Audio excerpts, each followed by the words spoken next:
Thank you, President. We'd like to thank the Special Envoy on Syria, Mr. Geir Peterson, and ASG for Humanitarian Affairs, Joyce Masuyu, for their briefings on the situation in the Syrian Arab Republic.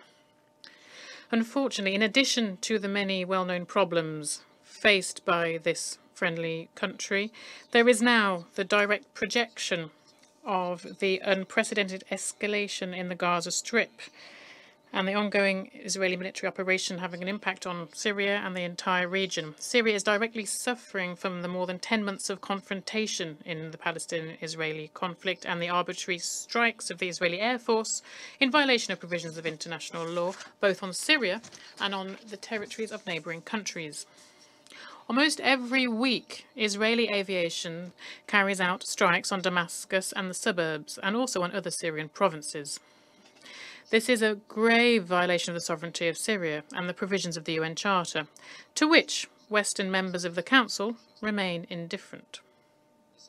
We don't doubt that if we were talking about a state loyal to them and not a country that is unafraid of carrying out its own independent foreign policy, the reaction would be completely different, and they would regularly raise this topic at the Security Council.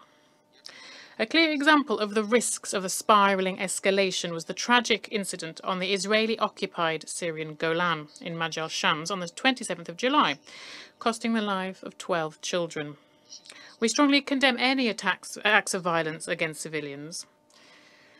These kind of tragedies can hold a match to an already volatile atmosphere in the region and become a trigger for a new full-scale war in the Middle East, which must be avoided at all costs.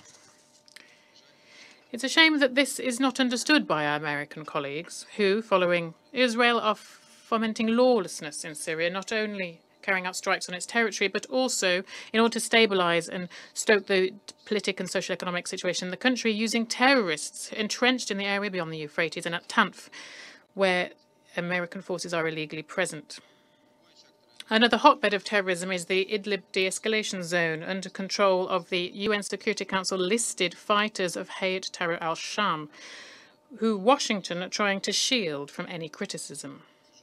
Unfortunately, UN humanitarian entities are also playing into this, and they continue to maintain direct contact with these fighters and are afraid of calling things by their name.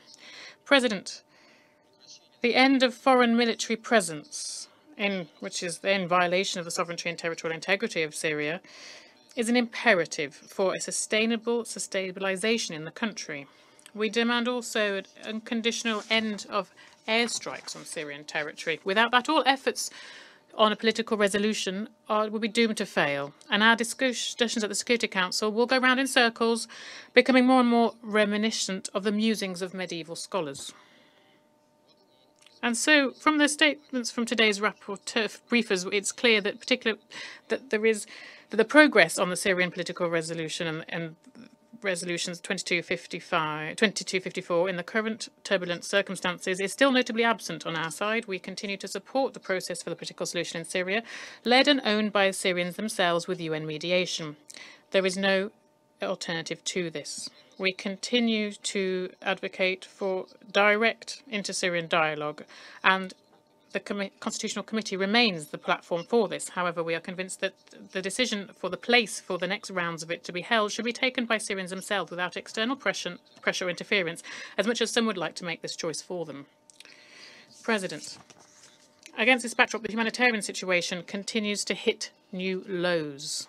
Millions of citizens are still suffering from a lack of food. Over the last 5 years, the number of people facing food-related problems, has tripled. There is still difficulties with medical services and ensuring acceptable sanitation. Over the last year, the cost of living has doubled in Syria. Many Syrians simply cannot afford to buy basic goods and necessities. At the same time, the international humanitarian assistance to Syria is still being held hostage to politicized approaches of the West, who are trying everything they can to undermine the position of the legitimate Syrian government. They're not interested in recovery of the country and the return of hundreds of thousands of refugees to their homes. Alongside sanctions and plundering of Syrian natural resources, this is having an impact on civilian lives who are doomed to hunger and suffering. However, This does not add to the popularity of Washington and its allies in Syria, and indeed in the Middle East as a whole. The Arab public are fully aware of the true goals of American policy in the region. There was a recent report published by Esquire on the impact of unilateral sanctions. This was another clear proof not only of how the Western sanctions hammer is undermining the social economic development of Syria, but also how the collective West is ignoring this fact. We remember also there was another publication, the report of the Human Rights Council Special Rapporteur on the impact of unilateral coercive measures on enjoyment of human rights, Dovgan, following the visit to Syria in 2023, where she came to the unequivocal conclusion about the need for lifting unilateral restrictions. Whether the US likes this or not, the truth of the collective punishment of Syrians is bit by bit coming to light. On our side, we continue to flag the unilateral restrictions imposed by the US and European countries, which undermine the opportunities of Syria to recover, let alone enjoy sustainable development. Against this backdrop, it is perplexing that also the representatives of OCHA, UN OCHA, are not giving evaluations of Esquire report nor of the report of Ms. Dovgan, as if these publications didn't exist. When essentially the documents do cover questions that are directly within their remit, i.e. how sanctions hinder the implementation of humanitarian programs and related development projects. I would like to hear clear assessments from OCHA on this. So far, all we have is rare, timid statements on the importance of humanitarian exemptions. But in the context of what happened in the context of the 2023 earthquake in Syria, we call on OCHA and its staff to be guided by the principles of neutrality, impartiality, independence, and humanity, and to publicly spotlight the difficulties that they are both Syrians and humanitarians are facing carrying out their noble mission.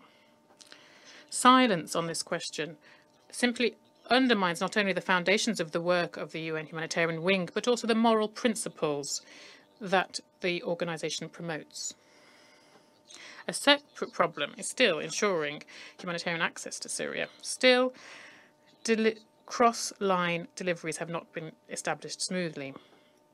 This state of affairs is unacceptable. It's important, in close cooperation with the official authorities, to leverage all possible humanitarian routes, including from Damascus-controlled territories. We cannot allow a situation to happen whereby access to the northern parts of the country is stopped, and for this, effective cross-line mechanisms need to be in place. The example of the temporary closure of the crossing point on the border with Turkey because of escalation of fighting clearly shows the possible risks. At the same time, as much as the Western countries have not confirmed otherwise, we note the Syrian authorities are not indifferent to the fate of their citizens in areas that aren't yet controlled by the Syrian government. Here, inter alia, there's proof of the decision of Damascus, who once again demonstrated goodwill and a constructive approach to working with the UN, extending the authorization for the crossing points of Bab al-Salam, Al-Rai and Bab al-Hava. We welcome this important step taken. President, a prerequisite for peace and security in Syria, but also around it, would be the dropping by the West of its die-hard anti-Damascus position and establishing normal, equal, mutually respectful relations with the Syrian Arab Republic. In this connection, we note the positive steps forward in the positions of some European capitals. We hope that these buds will flower and become constructive progress and part of the constructive progress in normalization with relations with Syria and also countries of the region. Syrians would benefit from this, as would we all. Thank you for your attention.